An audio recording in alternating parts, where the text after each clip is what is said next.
de luz, de esas cosas que la Biblia no dice de manera explícita, pero que sí acontecieron o que sí estuvieron rodeadas de los hechos en la cruz de Cristo. Y el término Cristo y el término cruz es muy famoso en los tiempos y más en las iglesias. Y usted sabe que yo tengo un proverbio que el hecho de que algo sea famoso no significa que se conoce bien, o de que algo se diga mucho no significa que la gente sabe lo que está diciendo. El hecho de que la gente hable de cruz no significa que sepa lo que significa la cruz. El hecho de que la gente sepa que Cristo murió en la cruz no significa que la gente sepa lo que pasó con la muerte en la cruz. Es posible que la gente sepa lo que es una cruz, pero no sepa lo que pasó. Es posible que la gente sepa que Jesús murió, pero no sepa por qué murió. Es posible que la gente sepa que Yeshua fue martirizado, fue crucificado, pero no sepa cuál fue el motivo de su crucifixión. Es posible que la gente sepa que había 3 cruces en el Gólgota, pero la gente no sabe por qué había 3, no 4, no 1, por qué no había una sola, por qué no había 2. Es decir, hay cosas que la gente la oye, pero no significa que la sepa. Hay gente que la gente la repite, pero no significa que sepa su origen. Hay cosas que la gente la predica, pero no significa que sepa contextualizar en los acontecimientos históricos de lo que verdaderamente pasó. Y usted tiene una historia donde la Biblia dice que había un hombre llamado Barrabás. Y note esto, usted va a encontrar la historia, y yo no sé si a usted le llama la atención, porque a mí sí, porque yo superviso la Biblia. Y lo primero que yo superviso es que hay 3 cruces. Y usted dirá, bueno, pastor, había 2 ladrones más. Sí, pero esos salieron de algún lugar. Esos no descendieron del cielo y se pusieron al lado de Cristo.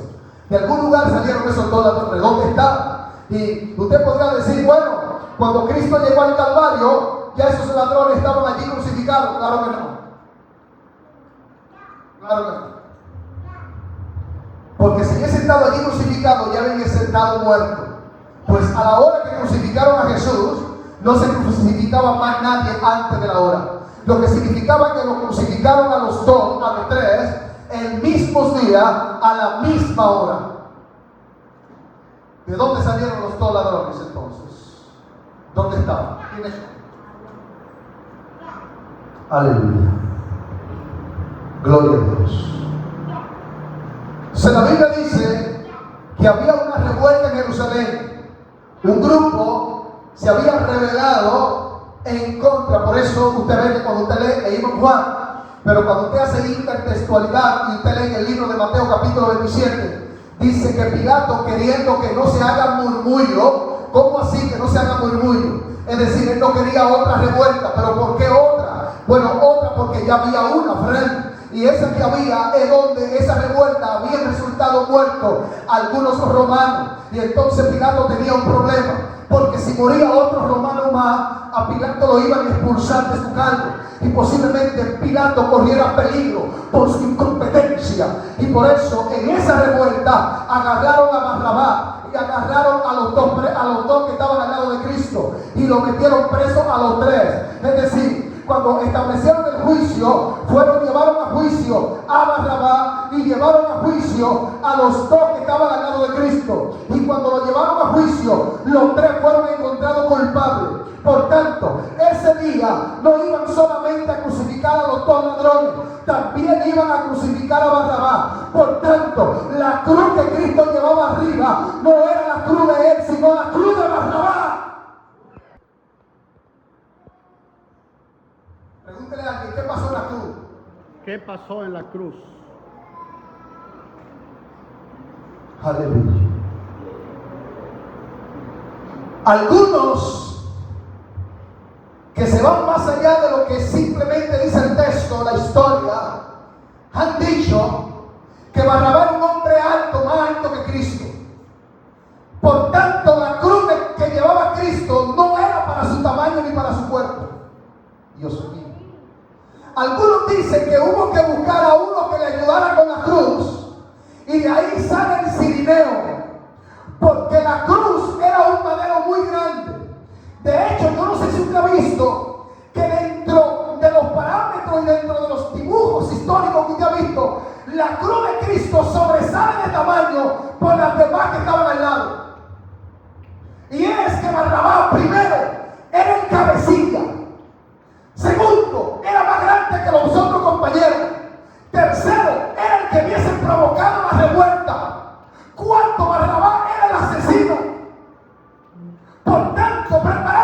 cruz más grande para Barrabás. Y Cristo tuvo que llevar la cruz de Barrabás.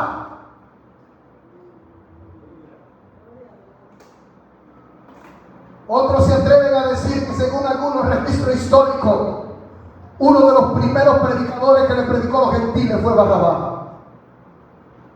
Aleluya. Y Barrabás tenía un mensaje esencial.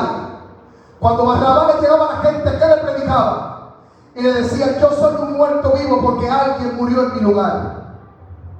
Yo estoy aquí porque en la cruz pasó algo. ¿Qué pasó en la cruz? Le preguntaron a Barrabás. Pregúntame, Carlos Ramos, ¿qué pasó en la cruz? Quitaron a Barrabás y crucificaron a Jesús. Y Barrabás predicaba y decía: yo estoy aquí porque otro murió en mi lugar. Por tanto, no hablo de mí, hablo de lo que pasó en la cruz. Y Barrabás, ¿qué pasó? Que yo tenía que morir, pero Jesús murió por mí. Por tanto, escucha esto. La Biblia dice que acostumbraban a soltar un preso al pueblo, el que fuese. ¿Sabe qué significa? Que de los tres, entre Barrabás y los dos ladrones, podían soltar a cualquiera de ellos. Dios mío. Pero soltaron al cabecilla, soltaron al jefe, soltaron al asesino, porque los otros dos, aunque lo estaban titulando de ladrones, ellos no habían matado a nadie. Se dice que el que había asesinado era Barrabás. Por tanto, el culpable, el que tenía el delito, el que tenía la sangre en la mano, ¿quién era? Era Barrabás. Escuche esto. Usted ha leído muchas veces y lo ha predicado que Jesús estaba en el monte de los Olivos antes de la crucifixión y sudaba sangre. ¿Sí o no? Amén. Gota de sangre. ¿Tiene una explicación científica? Claro que sí. Pero hay un problema. La Biblia no es científica. La Biblia es espiritual. Por tanto, todo lo que le pasó a Jesús yo debo de contextualizarlo conforme a la cultura y a los ritos judíos.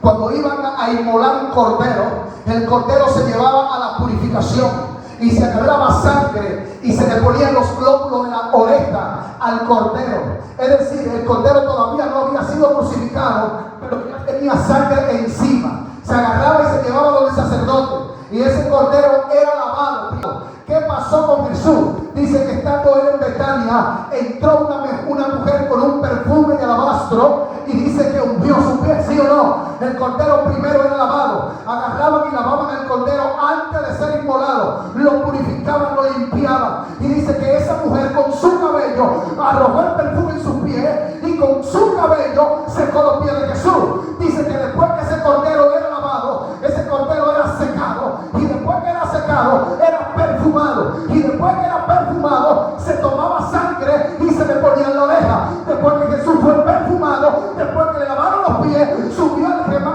que se manía a orar y dice que allí sudaban gotas de sangre. Es decir, que la sangre que se le ponía al cordero antes de ser inmolado se le está poniendo a Jesús allí en el monte.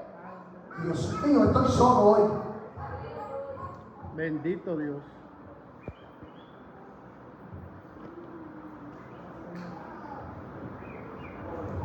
No, usted en el sábado, hoy es domingo. El sábado todavía. Estamos escuchando No. atentamente. Hay gente que está en el hacha, hoy estamos en la cruz. Hace rato que, oiga, el hacha ya cortó el palo, hoy estamos en el palo que cortó el hacha, la cruz. Su nombre es gloria. Por tanto, el cordero está siendo ungido allí.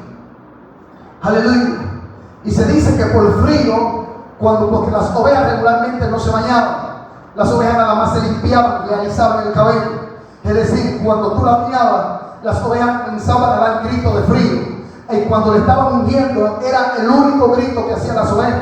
Las ovejas no lloraban cuando estaban siendo trasquiladas, porque cuando le cortaban quedaban muertas inmediatamente. Por eso usted nota que Jesús no muestra debilidad en la cruz, sino en el monte de los Olivos. en el monte, es que Él dice, Señor, pasa de mí esta copa, pasa de mí esta copa, Señor, pero que no sea tu voluntad, sino la mía. No es que el tipo está Él, es que el tipo está pasando por todo lo que pasaba un cordero antes de ser inmolado. El cordero era ungido, el cordero era limpiado, el cordero era bañado, el cordero le ponían sangre. Es decir, el tipo fue ungido, el tipo fue limpiado, el tipo fue secado, con sus 2 gotas de sangre sintió cierta debilidad que sentía el cordero, no porque él era débil, porque cuando él fue a ser bautizado por Juan, Juan le dijo, pero ¿cómo es esto? Que tú vengas que yo te bautice. Y él le dice, Juan, es necesario que cumplamos toda justicia. Es decir, no es que tú eres digno de bautizarme, sino que yo te hago digno a ti de que pueda bautizarme para que el cumplimiento del reino esté completo. Lo que pasó en la cruz no fue a media, fue completo. Todo lo que pasaba un cordero lo pasó Jesús como hijo.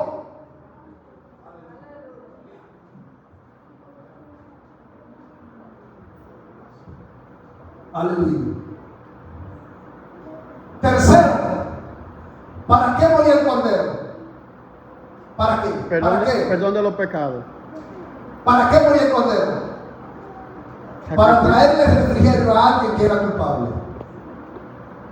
Yo le pregunto a usted, ¿puede un hijo de una oveja, un cordero, literal, no estoy hablando espiritual, literal, pecar? ¿Podía una oveja tener pecado?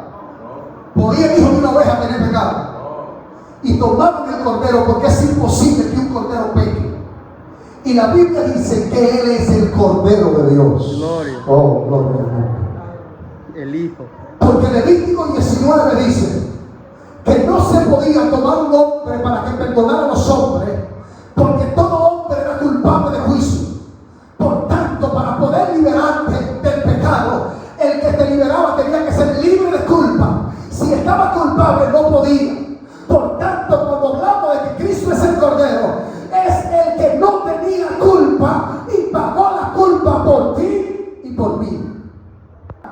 Hay un culpable.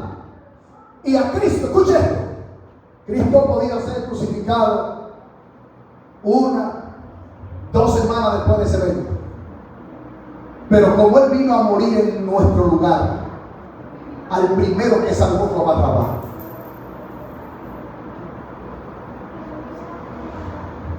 Por tanto, la Biblia dice que Pablo dijo, Jesucristo vino a salvar a los pecadores, entre los cuales yo soy el primero.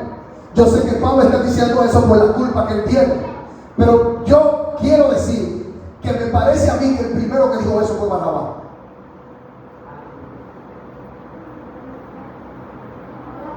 Cristo vino a salvar a los pecadores, de los cuales yo soy el primero.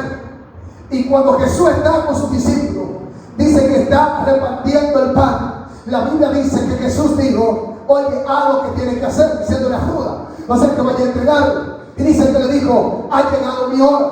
¿Tú sabes qué pasa, Frank? Que cuando tú asocias, cuando Jesús dice, está llegando mi hora, se presume que a esa misma hora que Jesús dijo eso, a esa misma hora, Barrabás mató al romano. Lo que significa que cuando Barrabás mata al romano y lo toman preso para llevarlo preso, Jesús está diciendo en su espíritu, es hora de ir a rescatar al culpable. Gloria a Jesús. Es hora de ir por aquel que tiene la culpa. Aleluya. Y dice que cuando llegó allí, escuche esto, dice que cuando llegó allí, yo le dije a ustedes que Pedro Moroni, el que hizo el papel de Barrabás en la película, usted lo ha visto, de Mel Gibson, dice él que cuando él iba bajando la escalinata, el italiano Pedro Moroni, dice que cuando él iba bajando la escalinata y miró a Jim Percy, el que interpreta a Jesús, dice que nunca se hubiese sentido tan miserable cuando vio que Jim Percy lo miró. Él dice que no vio a Jim, él dice que hubiese hecho más películas con Jim. Yo conozco a Jim, no fue Jim el que me miró. Yo sentí que alguien tan humilde, que alguien lleno de amor, que alguien lleno de poder, que alguien lleno de majestad me miró al rostro y me dijo, el culpable eres tú, yo voy a morir por ti en la cruz. Él dice que cuando vio que iba bajando la escalinata, filmando la película, él dice, cuando yo miré, yo sentí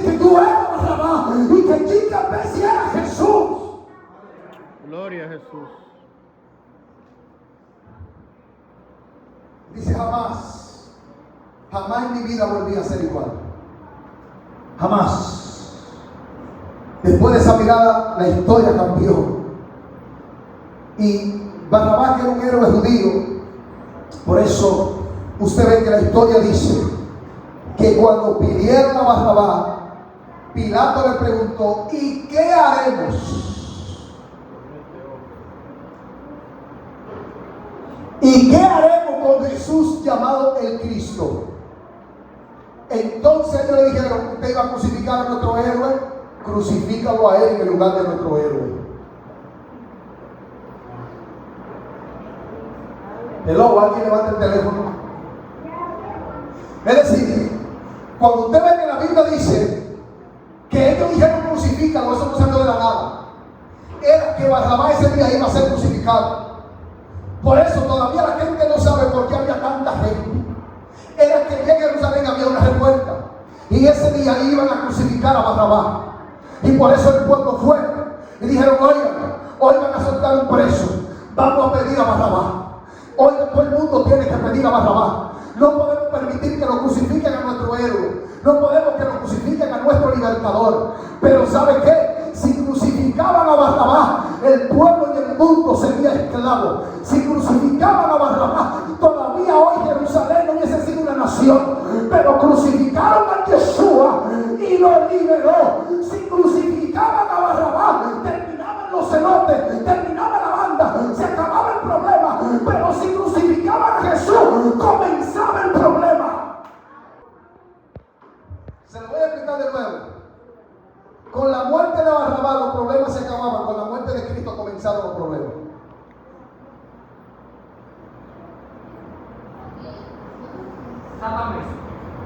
Con la muerte de Barrabás era el líder de los cenotes. Barrabás era el principal.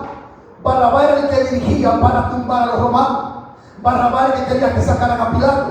Barrabás era el que quería que sacaran toda fuerza romana de Israel. Lo que significa que como el tipo, escucha esto, Carlos Ramos, como el tipo era el jefe que defendía a Israel, entonces automáticamente Barrabás moría. Automáticamente todo lo que se habían dispersado de Jerusalén, que querían regresar, no iban a regresar. Es decir, muerto el perro, se acabó la rama. Pero aquí el problema es que si Barrabás era un perro, Jesús es el creador. Y cuando tú matas al creador, toda la creación va a caer sobre ti, a su nombre. Lo que significa que cuando el Redentor muriera, la cosa no acababa, sino que comenzaba. Gloria a Jesús. Aleluya. Hicieron los romanos. Escuche, usted sabe que en Israel, por la falta de higiene que había en aquel tiempo, ya usted no ve eso hoy en día de que tanta gente con lepra. La verdad que eso casi no se ve, pero es por la higiene que nosotros tenemos hoy. Le da unos olorcitos que dan bajo la narcila, va a la sirena, compra un chile y resuelve ese problemita, un chile jabón. En esa época no había jabón, ¿verdad? No había pasta dental, no había cómo higienizarse, no había emisor, no había talco, y la gente le sufría mucho de lepra. Escuche esto, y había una familia muy famosa, y el cabecilla de la familia se llamaba Judá. En los tiempos cuando los romanos vinieron, Judá tuvo que salir corriendo y lo vendieron como esclavo, y se lo vendieron a unos apostadores africanos, y el africano entonces lo puso a correr caballo contra los romanos. Pero su esposa, sus hermanas, que dicen que eran las mujeres más lindas de Jerusalén, dicen que fueron tomadas, y cuando fueron tomadas fueron esclavizadas. Y cuando fueron esclavizadas, esas mujeres, escuchen esto por favor, esas mujeres les cayó lepra. Esa lepra hizo que los romanos agarraran todo el que hacía lepra, sin importar el nivel que tuviera. No, porque esas son la mamá de Judá, el ricachón, no importa, métanla todo. E hicieron un grupo de cueva para meter a todos los leprosos. ¿Y sabe qué le benefició a la mamá y a la familia de Judá? Que en la cueva donde le hicieron fue debajo del Gólgota. En el bajo del Gólgota hicieron una cueva y ahí estaba ella, su familia, y la mayoría de leprosos estaba allí. ¿Y sabe qué dicen los relatos? Que cuando el Yeshua Mashiach murió, dice que se nubló. ¿Y sabe lo que dice un escritor? Que ese día llovió y la sangre que se derramó corrió por la grieta de las piedras, cayó encima de los leprosos y todos salieron limpios de la cueva donde estaban allí.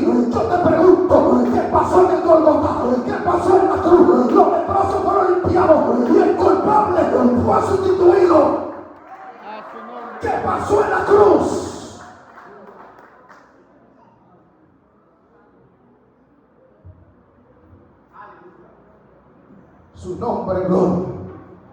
Aleluya. Estaba Judá, un príncipe de Jerusalén. Acuérdense que los herodianos, los Herodes, esa dinastía, a ellos no les tocaba el reino. Ellos son unos usurpadores, porque Roma agarró y quitó a los reyes, ¿verdad? Y puso a la familia de los herodianos o los Herodes. Entonces los Herodes lo que hicieron fue que agarraron a los príncipes judíos y los vendieron como esclavos.